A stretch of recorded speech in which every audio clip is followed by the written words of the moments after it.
ಕುಮಟಾ ಪಟ್ಟಣದ ಚಿತ್ರಗಿಯ ಸಾಲುಮರದ ತಿಮ್ಮಕ್ಕ ವೃಕ್ಷೋದ್ಯಾನದಲ್ಲಿ ರೋಟರಿ ಪರಿಸರ ಮಾಸಾಚರಣೆ ಕಾರ್ಯಕ್ರಮ ನಡೆಯಿತು. ರೋಟರಿ ಪರಿಸರ ಮಾಸಾಚರಣೆ ನಿಮಿತ್ತ ರೋಟರಿ ಕ್ಲಬ್ ಅರಣ್ಯ ಇಲಾಖೆಯ ಸಹಕಾರದಿಂದ ಆಯೋಜಿಸಿದ್ದ ಕಾರ್ಯಕ್ರಮದಲ್ಲಿ ಪಾಲ್ಗೊಂಡ ನಿವೃತ್ತ ಅರಣ್ಯಾಧಿಕಾರಿ ಆರ್.ಟಿ. ಹೆಗಡೆ ಮಾತನಾಡಿ, ಅರಣ್ಯ ನಾಶ ನಿರಂತರವಾಗಿ ನಡೆಯುತ್ತಿದ್ದು ಹವಾಮಾನ ಹಾಗೂ ಭೂಲಕ್ಷಣಗಳಲ್ಲಿ ಬದಲಾವಣೆಯಾಗುತ್ತಿದೆ. ಜಾಗತಿಕ ತಾಪಮಾನದ ಏರಿಕೆಗೆ ಅರಣ್ಯ ನಾಶ ಪ್ರಮುಖ ಕಾರಣವಾಗಿದ್ದು ಹಸಿರುಮನೆ ಪರಿಣಾಮ ಮತ್ತಷ್ಟು ಹೆಚ್ಚಾಗುತ್ತಿದೆ. ಅದಕ್ಕಾಗಿಯೇ ನೀರಿನ ಹಾಹಾಕಾರ ಭುಗಿಲೆದ್ದಿದೆ. ಮಾನವ ಬದುಕು ವಿನಾಶದತ್ತ ಸಾಗುತ್ತಿದೆ. ಕಾಡುಗಳು ನಮ್ಮ ಗ್ರಹದ ಶ್ವಾಸಕೋಶಗಳಾಗಿವೆ.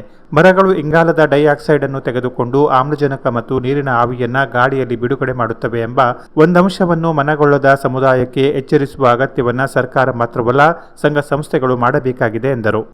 ಸ್ವಲ್ಪ ನಾವು ಚಿಂತನೆ ಮಾಡೋಣ ಅಂತ ಹೇಳಿದ ಪ್ರಕಾರ, ನಮ್ಮ ಅಧ್ಯಕ್ಷರು ಹೇಳಿದ ಪ್ರಕಾರ ಈ ದಿವಸ ನಾವು ಇಲ್ಲಿ ಬಂದು ಮೀಟಿಂಗ್ ಸ್ಟಾರ್ಟ್ ಮಾಡಿದ್ದೇವೆ. ಇದು ಚಿತ್ರಗಿ ಸಸ್ಯೋದ್ಯಾನ, ಸಸ್ಯಗಳ ಉದ್ಯಾನ. ಇದು ಸಾಮಾನ್ಯ ಸಸ್ಯಗಳು ಅಂದರೆ 3 ವರ್ಗ ಬರ್ತದೆ. ಅದರಲ್ಲಿ ಮೂಲಿಕೆಗಳು, ಗಿಡ ಮತ್ತು ಮರಗಳು. ಮೂಲಿಕೆಗಳಂದರೆ ಹರ್ಬ್ಸ್, ಅದರಲ್ಲಿ ಮೆಡಿಸಿನಲ್ ಪ್ಲಾಂಟ್ಸ್ ಬರ್ತದೆ.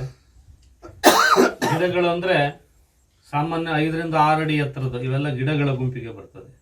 ಅದಕ್ಕಿಂತ ಹೆಚ್ಚಿನದು ಸಾಮಾನ್ಯ ಗಾತ್ರದಲ್ಲಿ 15 ಸೆಂಟಿಮೀಟರ್ಗಿಂತ ಹೆಚ್ಚು ಬಂದರೆ ಅದು ಮರ ಅಂತ ಹೇಳಿಸ್ಕೊಳ್ತದೆ, ಮರದ ಜಾತಿಗೆ ಬರ್ತದೆ. ಜಾಗತಿಕ ಮಟ್ಟದಲ್ಲಿ ಅರಣ್ಯ ಪ್ರಮಾಣೀಕರಣಗಳು ಮತ್ತು ಸಮುದಾಯ ಅರಣ್ಯ ನಿರ್ವಹಣೆಗಳೆರಡೂ ಪ್ರಮುಖ ಅರಣ್ಯ ಆಡಳಿತ ಮಧ್ಯಸ್ಥಿಕೆಗಳಾಗಿದ್ದು ಅರಣ್ಯ ಅವನತಿ ಮತ್ತು ಅರಣ್ಯ ನಾಶವನ್ನು ಹಿಮ್ಮೆಟ್ಟಿಸುವ ಗುರಿಯನ್ನ ಹೊಂದಿದ್ದು ಅಂತಾರಾಷ್ಟ್ರೀಯ ರೋಟರಿ ಸಂಸ್ಥೆಯು ಇವುಗಳೊಂದಿಗೆ ಕೈ ಜೋಡಿಸುತ್ತಿದೆ ಎಂದು ರೋಟರಿ ಅಧ್ಯಕ್ಷ ಎನ್.ಆರ್. ಗಜು ಇತ್ತೀಚಿನ ಹೊಸ ಆಯಾಮವನ್ನು ತಿಳಿಸಿದರು. ಮಾಜಿ ರೋಟರಿ ಸುರೇಶ್ ಭಟ್ ಅಧ್ಯಕ್ಷರಿಗೆ ಕಂಠಪಟ್ಟಿ ಧಾರಣೆ ಮಾಡಿದರೆ, ಅಜಿತ್ ಭಟ್ ರೋಟರಿಯ 4 ದಾರಿಗಳ ಪರೀಕ್ಷೆ ವಾಚಿಸಿದರು.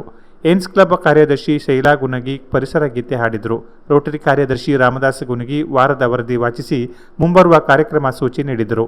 ಕೋಶಾಧಿಕಾರಿ ಸಂದೀಪ್ ನಾಯಕ್ ವಂದಿಸಿದರು. ನಿಕಟ ಪೂರ್ವಾಧ್ಯಕ್ಷ ಚೇತನ್ ಶೇಟ್, ವಸಂತ ಶಾನ್ಬಾಗ್, ವಿನಾಯಕ ನಾಯ್ಕ್, ಶೇಖರ್ ಕುಮಟಾಕರ್ ಮೊದಲಾದವರು ವೇದಿಕೆಯಲ್ಲಿ ಉಪಸ್ಥಿತರಿದ್ದು ಚರ್ಚೆಯಲ್ಲಿ ಪಾಲ್ಗೊಂಡರು. ಇದಕ್ಕೂ ಮೊದಲು ರೋಟರಿ ಸದಸ್ಯರು ವೃಕ್ಷೋದ್ಯಾನದಲ್ಲಿರುವ ವಿವಿಧ ಜಾತಿಯ ಸಸ್ಯ ಪ್ರಭೇದಗಳನ್ನು ಅರಣ್ಯಾಧಿಕಾರಿಗಳಿಂದ ಅರಿತುಕೊಂಡರು. Canara plus news, Kumta.